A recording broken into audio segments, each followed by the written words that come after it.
Palavra da Verdade, com Hernandes Dias Lopes. Amados, nós vamos então abrir a palavra de Deus no livro de Êxodo, capítulo 33.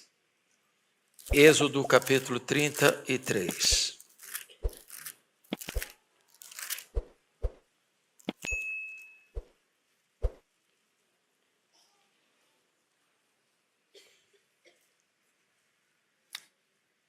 Esse texto diz assim: Disse o Senhor a Moisés: Vai, sobe daqui, tu e o povo que tiraste da terra do Egito, para a terra a respeito da qual jurei a Abraão, a Isaque e a Jacó, dizendo: À tua descendência darei. Enviarei o anjo adiante de ti, lançarei fora os cananeus, os amorreus, os heteus, os ferezeus, os heveus e os jebuseus. Sobe para uma terra que mana leite e mel. Eu não subirei no meio de ti, porque és povo de dura cerviz, para que te não consuma eu no caminho. Ouvindo o povo estas más notícias, pôs-se a prantear, e nenhum deles vestiu seus atavios. Porquanto o Senhor tinha dito a Moisés: Dize aos filhos de Israel: És povo de dura cerviz. Se por um momento eu subir no meio de ti, te consumirei. Tira, pois, de ti os atavios, para que eu saiba o que te hei de fazer. Então os filhos de Israel tiraram de si os seus atavios desde o monte Horebe em diante. Ora, Moisés costumava tomar a tenda e armá-la para si fora, bem longe do arraial. Ele chamava a tenda da congregação. Todo aquele que buscava o Senhor saía à tenda da congregação, que estava fora do arraial. Quando Moisés saía para a tenda, fora, todo o povo se erguia, cada um em pé, à porta da sua tenda, e olhavam pelas costas até entrar ele na tenda. Uma vez dentro Moisés da tenda, descia a coluna de nuvem e punha-se à porta da tenda. E o Senhor falava com Moisés. Todo o povo via a coluna de nuvem que se detinha à porta da tenda. Todo o povo se levantava e cada um à porta da sua tenda adorava ao Senhor. Falava o Senhor a Moisés face a face, como qualquer fala a seu amigo. E então voltava Moisés para o arraial. Porém, o moço Josué, seu servidor, filho de Num, não se apartava da tenda. Disse Moisés ao Senhor: Tu me dizes, faze subir este povo, porém, não me deste saber a quem hás de enviar comigo. Contudo disseste: Conheço-te pelo teu nome, também achaste graça aos meus olhos. Agora, pois, se achei graça aos teus olhos, rogo-te que me faça saber neste momento o teu caminho, para que eu te conheça e ache graça aos teus olhos, e considera que esta nação é teu povo. Respondeu-lhe: A minha presença irá contigo, e eu te darei descanso. Então lhe disse Moisés: Se tua presença não vai comigo, não nos faça subir deste lugar. Pois como se há de saber que achamos graça aos teus olhos, eu e o teu povo? Não é porventura em andares conosco de maneira que somos separados, eu e o teu povo, de todos os povos da terra? Disse o Senhor a Moisés: Farei também isto que disseste, porque achaste graça aos meus olhos e eu te conheço pelo teu nome. Então ele disse: Rogo-te que me mostres a tua glória. Respondeu-lhe: Farei passar toda a minha bondade diante de ti, e te proclamarei o nome do Senhor. Terei misericórdia de quem eu tiver misericórdia, e me compadecerei de quem eu me compadecer. E acrescentou: Não me poderás ver a face, porquanto homem nenhum verá minha face e viverá. Disse mais o Senhor: Eis aqui um lugar junto a mim, e tu estarás sobre a penha. Quando passar a minha glória, eu te porei numa fenda da penha, e com a mão te cobrirei até que eu tenha passado.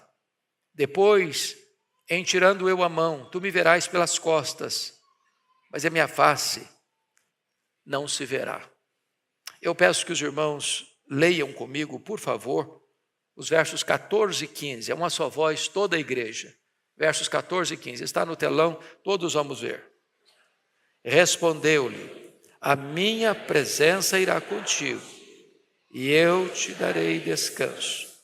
Então lhe disse Moisés: se a tua presença não vai comigo, não nos faça subir deste lugar. Amém. A busca pela presença manifesta de Deus. É uma verdade teológica insofismável. Deus está em toda parte. Deus é onipresente. Nas palavras de Abraham Kuyper, não há 1 centímetro deste vasto universo, com bilhões de anos-luz de diâmetro, onde Deus não esteja presente. Mas é uma verdade inconteste também que Deus não está presente em todo lugar com a sua presença manifesta. O que Moisés está falando aqui não é da presença de Deus no sentido de que Ele está presente em toda parte. Ele está falando da presença manifesta de Deus. Nós poderíamos definir essa presença manifesta de Deus como um verdadeiro reavivamento espiritual. Mais do que o ar que respiramos, nós carecemos da presença manifesta de Deus. O que está acontecendo aqui? Deus havia tirado esse povo da amarga escravidão do Egito, de uma fornalha de fogo, de opressão. Deus havia desbancado as divindades do Egito, mostrando que só Ele é Deus. Deus havia aberto o Mar Vermelho para ser estrada para os israelitas e sepultura para os egípcios. Deus havia enviado maná do céu e feito brotar água da rocha. Deus conduziu aquele povo pelo deserto com coluna de fogo durante a noite para protegê-los e aquecê-los, e coluna de nuvem ao dia para trazer refrigério e direção para eles. Deus havia feito tantos milagres, e não obstante isso, esse povo continua murmurando contra Deus. Agora diz a Bíblia que Moisés sobe ao Sinai e não tem data para voltar. E o povo impacientemente procura Arão, sacerdote, e diz: olha, nós não sabemos onde foi, quando volta, o que aconteceu com Moisés. O nosso líder não está mais entre nós. Precisamos de direção. Então precisamos que você faça deuses, para nós chamarmos de nosso Deus, para nos guiar daqui para frente. E Arão, insensatamente, não confronta o povo, atende a voz do povo, deixando muito claro que a voz do povo nem sempre é a voz de Deus. Deixando claro que nem sempre a maioria está certa. E diz a Bíblia que Arão então manda que todas as pessoas, as mulheres sobretudo, tirassem as argolas das orelhas, os atavios, e trouxessem para ele. E trouxeram muito ouro. E Arão então molda aquele ouro, põe no fogo e molda aquele ouro e faz daquele ouro um bezerro de ouro. E o povo aclama aquele bezerro como se Deus fosse. E Arão convoca a nação inteira para a festa ao Senhor. E é curioso que eles acham que estão adorando ao Senhor através de um bezerro de ouro. E nesta festa houve danças, houve músicas. E a palavra que aparece no original é que houve ali uma espécie de bacanal, de promiscuidade, de sensualidade desbragada. Quando Deus avisa Moisés no monte, olha, volta lá que o teu povo se corrompeu. E quando Moisés chega, o povo estava em grandes alaridos, numa festa sincrética, mística, pagã. E a Escritura diz que Moisés ficou tão aborrecido que joga as tábuas e elas se quebram. E ele pega aquele bezerro de ouro, o destroça e o destrói. O castigo de Deus vem sobre o povo. E Deus toma uma decisão. Disse, olha Moisés, eu vou destruir esse povo. Eu vou começar uma nova nação através de você. E nesse momento Moisés, diz a Bíblia, que entra na brecha da intercessão e diz, meu Deus, poupa esse povo. É o teu povo. Se tu destruíres esse povo, os egípcios vão dizer que tu tinhas mais intenção contra ele para tirá-lo da escravidão do Egito, para matá-lo no deserto. Poupa o teu povo, Senhor. E então, Deus toma uma decisão de retirar a sua presença desse povo. E Deus disse, eu não vou mais com vocês. Se eu andar no meio de vocês, eu vou destruir vocês. Porque esse povo é teimoso. Esse povo não se rende. Esse povo tem a nuca dura demais, não se inclina. É dura serviço. E aqui está, meus amados irmãos, aquilo que eu chamo de a maior tragédia que pode acontecer com uma pessoa, com uma família, com uma igreja. É quando Deus resolve se retirar. É curioso, e eu chamo a sua atenção para isso, que Deus diz assim, prestem bem atenção. Disse, versículo 1, disse o Senhor a Moisés, vai, sobe daqui, tu e o povo que tiraste da terra do Egito, para a terra a respeito da qual jurei a Abraão, a Isaque e a Jacó, dizendo, a tua descendência a darei. Deus promete dar a terra. Mas Deus está dizendo, eu não vou. Deus disse mais no versículo 2, enviarei o anjo adiante de ti. Um anjo é tão importante? Um anjo tem tanto poder? Apenas um anjo mata 185 mil soldados ao redor de Jerusalém. Os anjos são ministros de Deus. São valorosos em poder. Mas Moisés entende uma coisa, meu Deus, um anjo é maravilhoso, mas um anjo não substitui a tua presença. É da tua presença que nós precisamos. Então não nos faça subir daqui se tu não fores conosco. Mas Deus disse mais. No versículo 2, Deus disse, eu lançarei fora os cananeus, os amorreus, os heteus, os ferezeus, os heveus, os jebuseus. Ou seja, Deus está dizendo, eu vou dar vitória para vocês. Eu vou derrotar os inimigos de vocês. Vocês são vencedores, vocês são vitoriosos. Ninguém vai desbancar vocês, ninguém vai derrotar vocês. É promessa minha, a promessa está de pé. E Moisés disse, Senhor, a vitória é importante, os inimigos serem derrotados também é importante, os inimigos serem vencidos também é importante, mas meu Deus, isso não basta, isso não é suficiente. Se tu não fores conosco, não nos faça subir deste lugar. Mas Deus prometeu mais. No versículo 3, Deus disse, sobe para uma terra que emana leite e mel. A terra prometida é maravilhosa. É a terra da promessa. É a terra que emana leite e mel.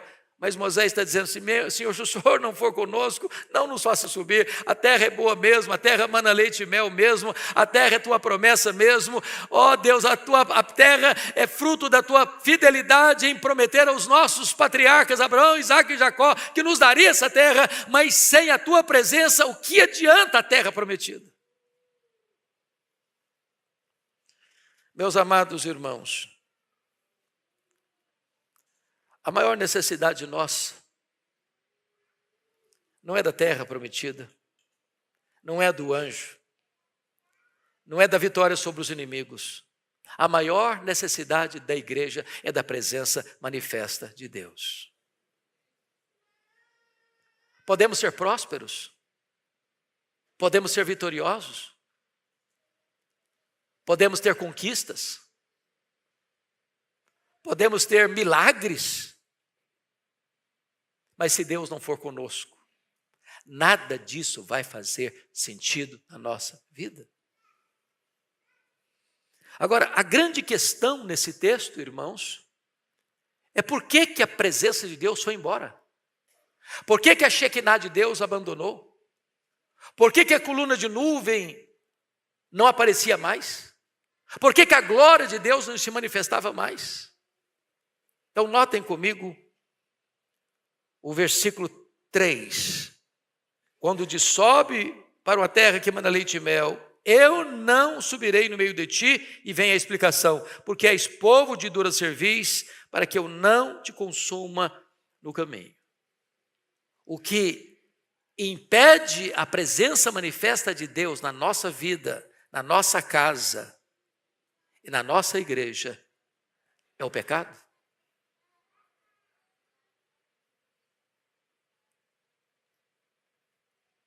Vocês se lembram de Josué 7? Quando Israel foi fragorosa e vergonhosamente derrotado diante da cidade de Ai.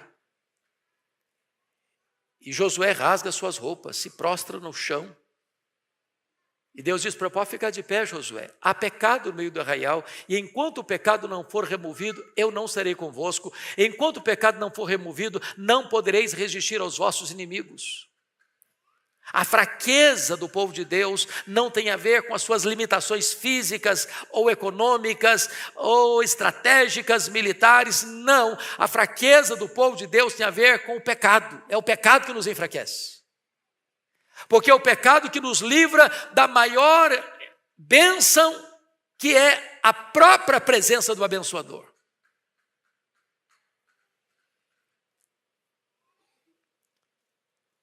Então, em virtude da consciência do problema, feito o diagnóstico, encontremos aqui, meus amados irmãos, o primeiro gesto para o retorno da presença de Deus ou para o reavivamento. Confira comigo o versículo de número 4. Ouvindo o povo estas más notícias, pôs-se a prantear, e nenhum deles vestiu seus atavios. Poderíamos chamar isso aqui, pastor Ival, de arrependimento. A consciência do pecado, a consciência do erro, a consciência da transgressão, a consciência da idolatria, a consciência da desobediência. E diz o texto que, ouvindo eles as más notícias. Que mais notícias? Que notícia mais era essa que eles escutaram? Deus não vai mais caminhar conosco. E se Deus não caminhar conosco, o que vamos fazer? Todos nós sabemos de cor, Romanos 8,31, se Deus é por nós, quem será contra nós? E se fizéssemos a pergunta invertida, e se Deus for contra nós, quem será por nós? Se há a presença de Deus, que é a coisa mais deliciosa que pode existir na vida, e se essa presença for embora? E se na nossa casa estiver Icabode, foi-se a glória do Senhor, o que será de nós? Então coube ao povo um gesto de arrependimento, e o fato é que eles prantearam, eles choraram. Não é apenas um choro emocional, não, é um choro de arrependimento. Mas não basta apenas esta emoção de tristeza, é preciso um gesto prático de arrependimento. É por isso que o verso 4 diz, e nenhum deles vestiu mais os seus atavios, porque esses atavios eram exatamente a ponte entre eles e a idolatria. Eles pegaram esses atavios e fizeram deles uma divindade, um bezerro de ouro, que levou a nação à ruína. Notinha de rodapé. O pecado desta geração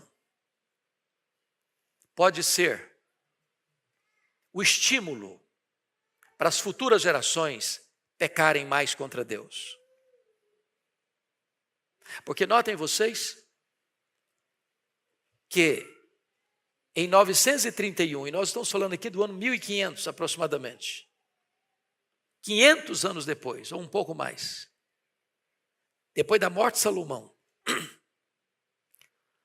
Jeroboão I rompe com a dinastia davídica, leva consigo 10 tribos do norte, e diz a Bíblia que Jeroboão I fabrica bezerros de ouro, e coloca um bezerro de ouro lá em Dan no norte, lá em Betel no sul, e durante 209 anos, o reino de Israel, as tribos do norte, adoraram o bezerro de ouro. 19 reis, 209 anos, e nunca Israel deixou de adorar o bezerro de ouro. O resultado foi o cativeiro assírio, que em 722 veio e destruiu Jerusalém e levou o povo para a escravidão. Precisamos nos acautelar, porque quando pecamos hoje deliberadamente contra Deus, esse pecado pode ser a maldição para as futuras gerações. Pois bem, a grande pergunta é: se Deus se retirou, se não estamos sentindo essa presença manifesta de Deus, e preste atenção que as coisas podem estar indo muito bem. É isso mesmo. Aparentemente muito bem. Deus prometeu dar a terra. Deus prometeu um anjo. Deus prometeu vitória sobre os inimigos. Deus prometeu a terra que emana leite e mel. Muita gente diz: que maravilha. Olha que bênção. Olha que coisa maravilhosa.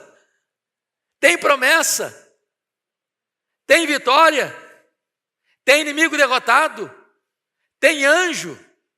Tem terra que emana leite e mel. É tudo o que precisamos. Mas está faltando o principal: a presença manifesta de Deus. Meu irmão, você pode ter saúde. Você pode ser muito próspero em seus negócios. Você pode ter sucesso em sua empresa. Você pode ser um desses que vão escapar do desemprego de São Paulo. Você pode estar bombando na sua empresa e ganhar muito dinheiro. Você pode estar tomando posse de coisas inimagináveis na vida. Se lhe falta a presença manifesta de Deus, lhe falta tudo. Lhe falta tudo. A grande questão é como recuperar essa presença. E a Bíblia nos informa, e preste atenção no que está escrito, no versículo 7. Ora, Moisés costumava tomar a tenda e armá-la para si fora, bem longe do arraial. Ele chamava a tenda da congregação. Todo aquele que buscava o Senhor saía à tenda da congregação que estava fora do arraial. Então a primeira coisa que nós encontramos aqui, meus irmãos, é que Moisés sente o fardo do pecado do povo. E ao sentir o fardo do pecado do povo, ele resolve orar. Para mudar o quadro, para mudar o diagnóstico.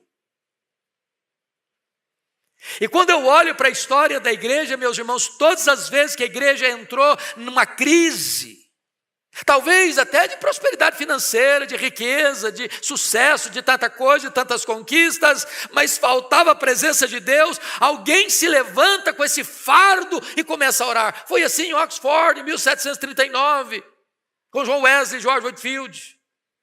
Foi assim em 1904, com Evan Roberts, no país de Gales.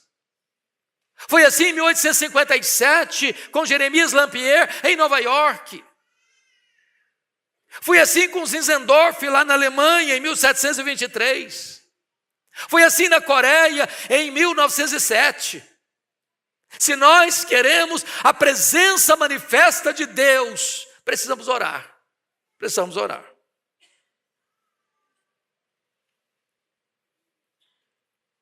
Notem vocês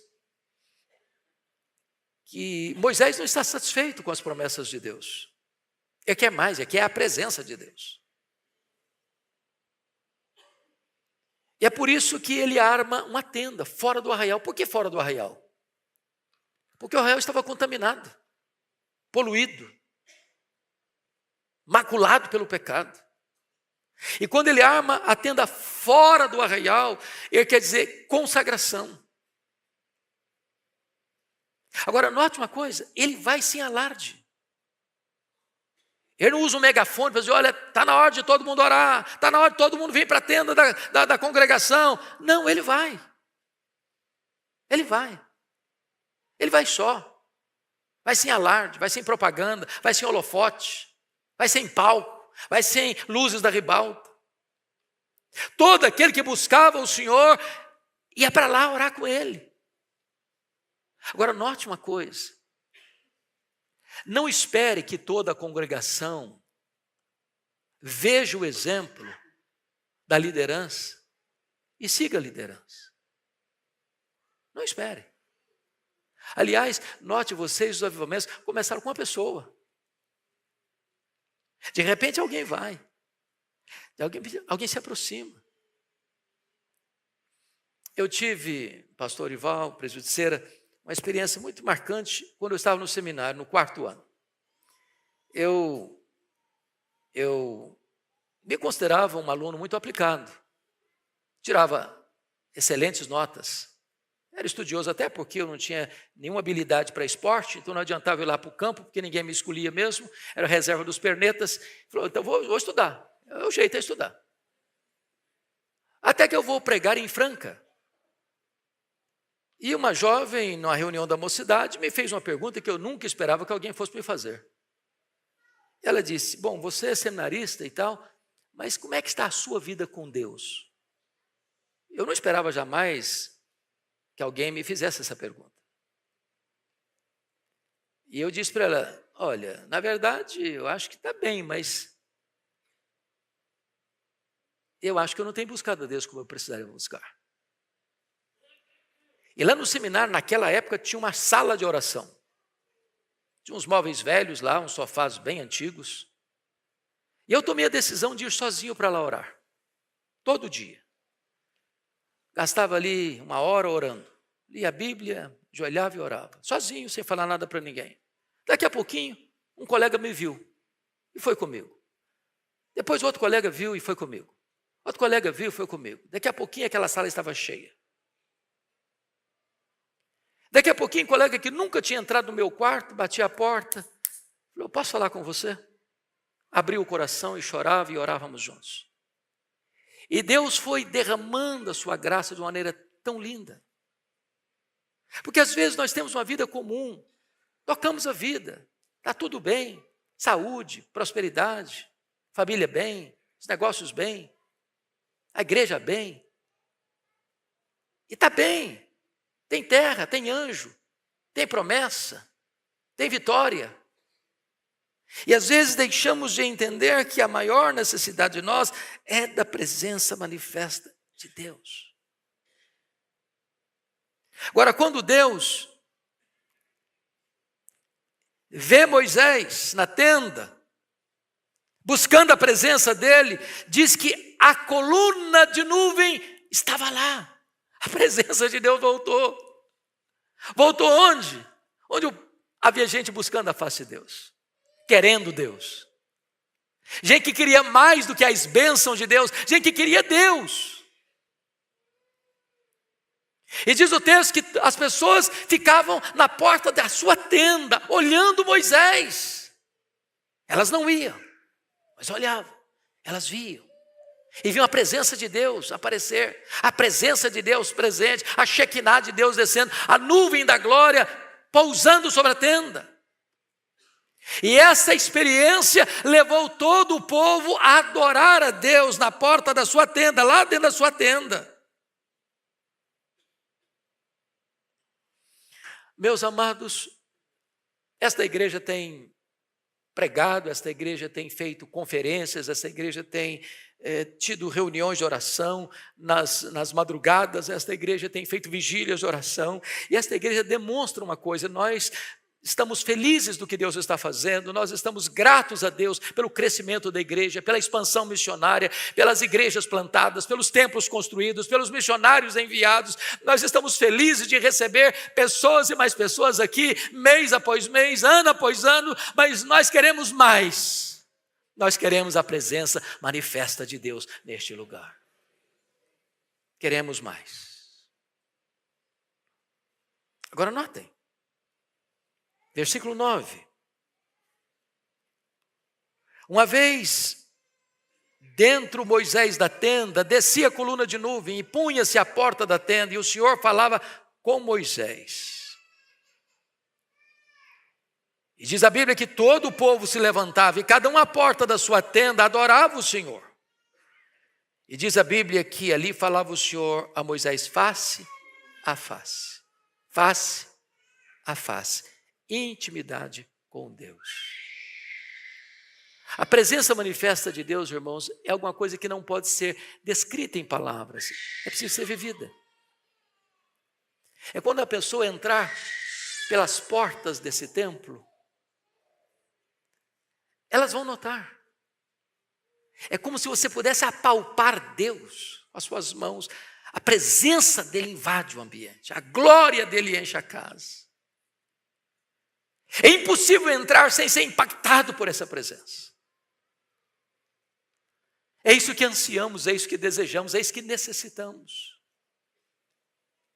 Agora vejam vocês ainda, por favor. Versículo 11.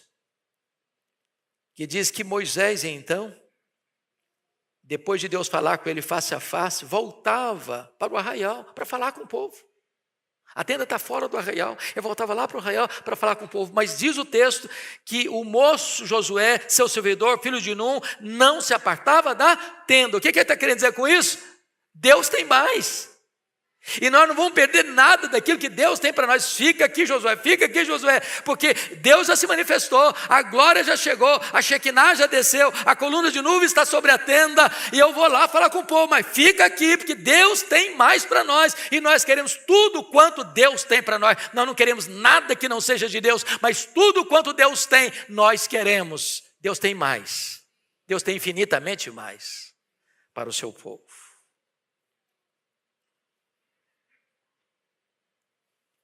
Agora, veja comigo, por favor,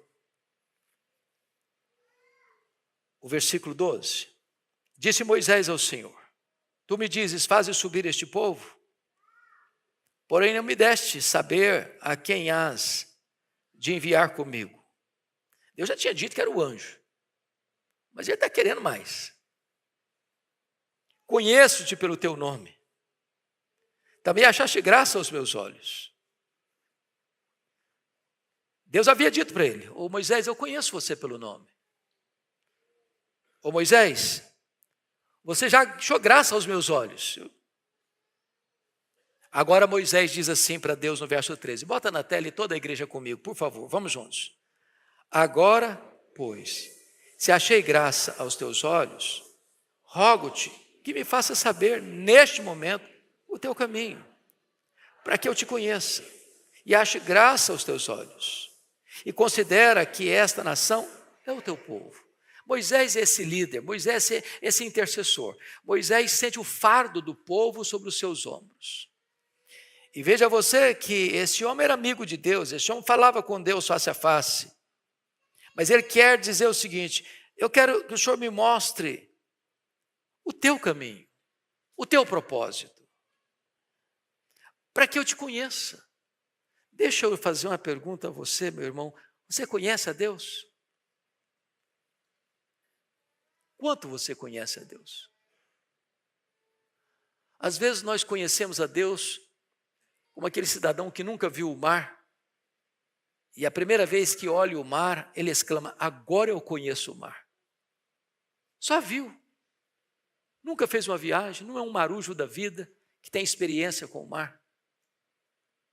Tem gente que conhece a Deus como Jacó conhecia durante 77 anos. Foi quando ele saiu da casa dos pais.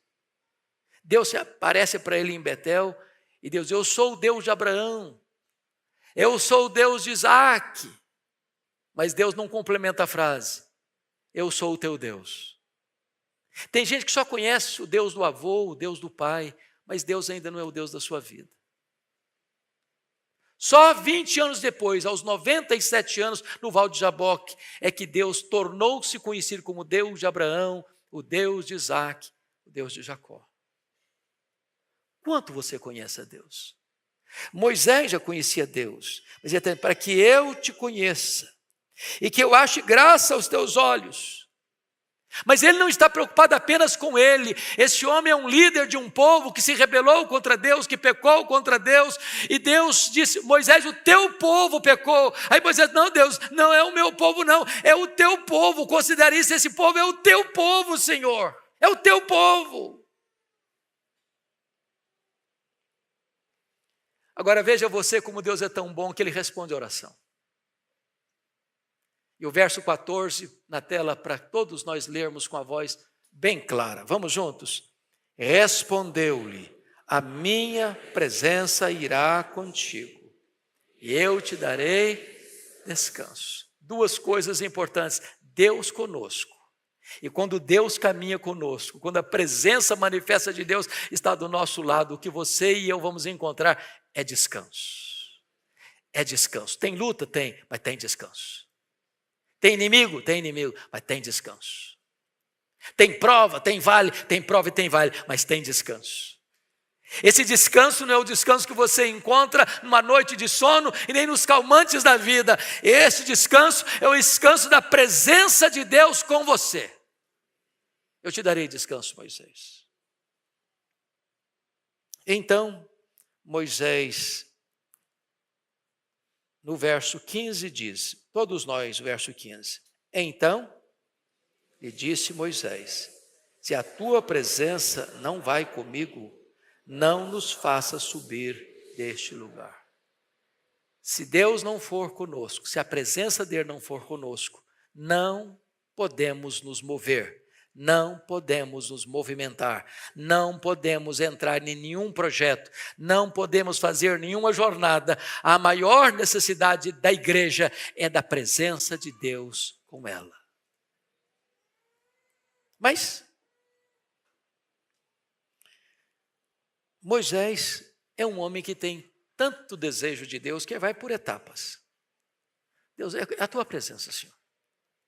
Depois que Deus garantiu que eu vou com você, diz, agora Deus, faz o seguinte, mostra-me a tua glória. Eu quero mais, eu anseio mais, tem mais. E tudo que o Senhor tem, eu quero. Você tem ansiado pela glória de Deus? Você deseja a glória de Deus? Você deseja contemplar a Deus no seu fulgor, na sua beleza, na sua majestade? Deus, olha, Moisés, eu não vou mostrar minha glória não, porque ninguém pode ver minha face e continuar vivo. Mas eu vou mostrar para você a minha bondade. E Deus colocou numa fenda, e Deus passou, e Deus cobriu com a mão. Numa linguagem antropomórfica, ele viu Deus pelas costas, porque não podia ver a sua face. Mas hoje você e eu podemos ver a face de Deus. Porque você vê a face de Deus na face de Cristo. E você olha para Jesus. E você vê Deus em Jesus. Ele é a exata expressão do ser de Deus. Ele é o resplendor da glória. Ele e nele habitou corporalmente toda a plenitude da divindade. Quando você vê Jesus, você vê Deus na sua glória. Diz a Bíblia que o Verbo se fez carne e habitou entre nós, cheio de graça e de verdade, e vimos a sua glória, glória como do unigênito do Pai. E hoje, amados, nós estamos aqui, desejosos mais do que nunca dessa presença manifesta de Deus. Estamos indo para Canaã, não a Canaã celeste, a Canaã celestial. Essa é a verdadeira terra que emana leite e mel. Aqui tem inimigos. Aqui tem perigos, mas se Deus for conosco, nós caminharemos vitoriosamente. E a promessa de Deus é essa, Ele vai segurar você pela sua mão direita, vai guiar você com o seu conselho eterno e vai receber você na glória. Lá é o nosso destino e é para lá que caminhamos E precisamos da presença manifesta de Deus. Quem anseia essa presença manifesta de Deus na sua vida?